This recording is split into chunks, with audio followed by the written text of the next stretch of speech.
With San Francisco in desperate need of wide receiver help, with players like Brandon Ayuk and Demarcus Robinson both out to start the season, recently they acquired the veteran deep threat Marquez Valdes-Scantling. The 6'4", 206-pound wide receiver runs his 40-yard dash in a blistering fast 4.37 seconds, and last year for the Saints, he averaged 21.6 yards a reception, which ranked second among the NFL. And now entering San Francisco, he really could find himself starting week 1 with players like Jacob Cowing and Jauan Jennings still dealing with injuries. So in this video, given the fact the 30-year-old wide receiver should see significant playing time this year for San Francisco, I wanted to break down what he does well, what he struggles with, as well as his career up to this point, so we can really understand what San Francisco is getting headed into the season. Initially starting out, when you first dive into his film, the first thing you'll realize, San Francisco is finally getting a true deep threat option for their offense that's proven at the NFL level. Over the last couple of years, Shanahan has tried to add players like Jacob Cowing, and most recently, Jordan Watkins to unlock the deep part of the field.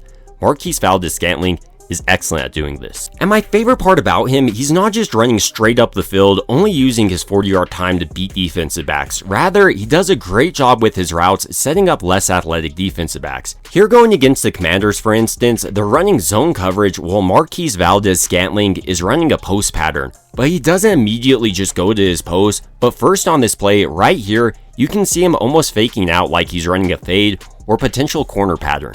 And what this really does is causes the safety to hesitate just enough to create more separation for the quarterback to fit it in on him. I mean, right here, you can see how much more separation he has because of this little pattern, rather than if he just broke directly to his post. And then with two defensive backs quickly closing on him, Valdes-Scantling doesn't freak out at all, but rather is able to go up there and somehow make this contested catch. Ultimately, this is a phenomenal play. Another thing I really like about Valdes-Scantling entering San Francisco's offense is the flexibility he offers as a wide receiver. Not only can he play on the outside because he is a big body wide receiver coming in at 6'4", he also can be a big body slot. What I believe this allows San Francisco's offense to do is really create some mismatches, especially with other players on the field like George Kittle, Christian McCaffrey, and potentially Demarcus Robinson and Brandon Ayuk at one point in the season.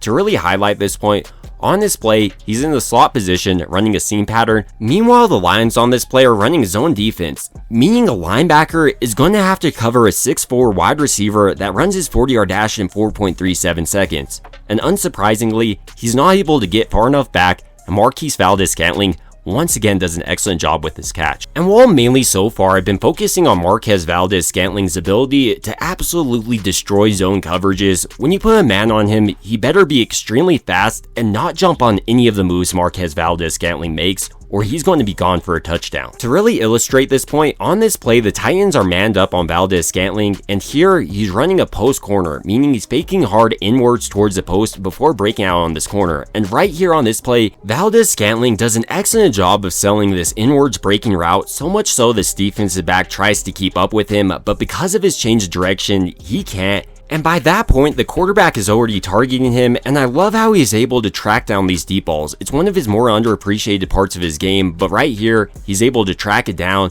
and nearly get the touchdown on this play. And honestly, despite being 30, I don't think he's lost his step. I mean, this is a play that came from last year, and right here, he's able to burn 3 defensive backs for the touchdown, goes up, high points it. I mean, he looks pretty great. Another thing about Valdes-Scantling, because he is such an athletic wide receiver, like San Francisco's other wide receivers in Brandon Ayuk and Jauan Jennings, he's a true yak monster. To really illustrate this point, here against the Browns, Marquez Valdes-Scantling is running a crosshair pattern, and here initially, before focusing on his yak ability, I do love how he cuts this off short and stops in the soft spot of this zone really before 9, so that he's able to haul in this pass.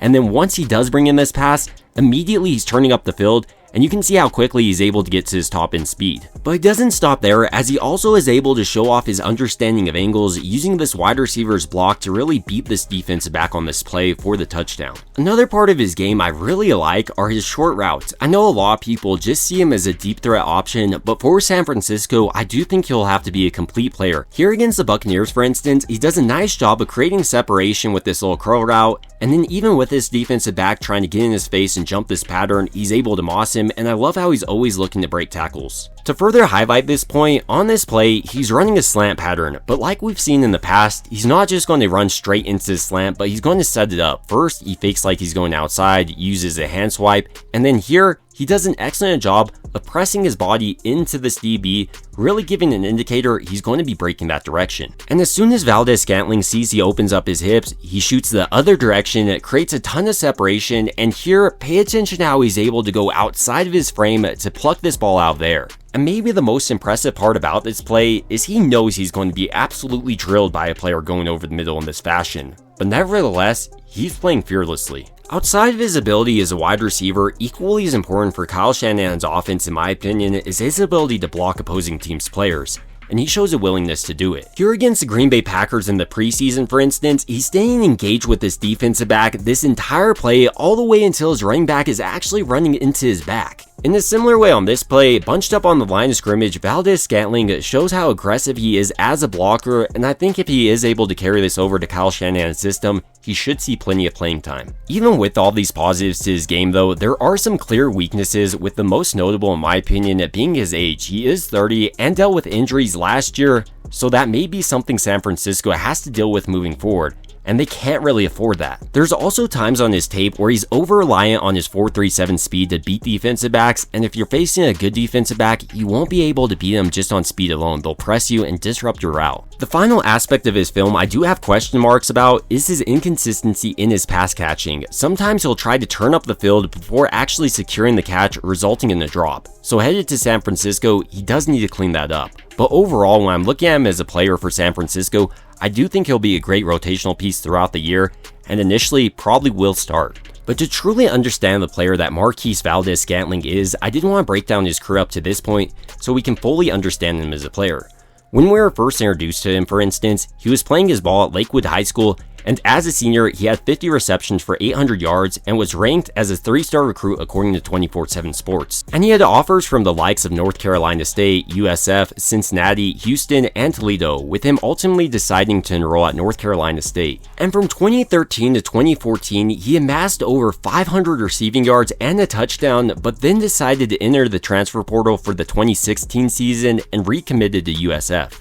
And in just 2 seasons for the Bulls, he amassed over 1,300 yards receiving and 11 touchdowns, with his best year being his senior year where he had 879 yards receiving and 6 touchdowns. And after this breakout senior season, he did decide to enter the 2018 NFL Draft, and at the Combine, he received a relative athleticism score of 9.27 after coming in at 6'4", weighing 205 pounds, and running his 40-yard dash in a blistering fast 4.37 seconds. And with the Packers sitting there in round 5, they decided to pick up the speedster wide receiver, and it was a great decision. Over the course of his 7-year NFL career, for instance, he's played in 106 games despite being a 5th-round pick, has over 3,500 yards receiving, averaging 17.4 yards a reception, and even has 20 touchdowns to his name. And now entering San Francisco, he has a chance to have another breakout year, especially given the fact that he may be starting week 1. But now, I want to hear your thoughts about Valdes-Scantling as a wide receiver and what you expect for him headed into Kyle Shanahan's offense. It would also mean a ton to me if you did enjoy this video. If you could go ahead and like and subscribe, it truly helps out the channel a ton. And as always, I hope you guys have a great rest of your day.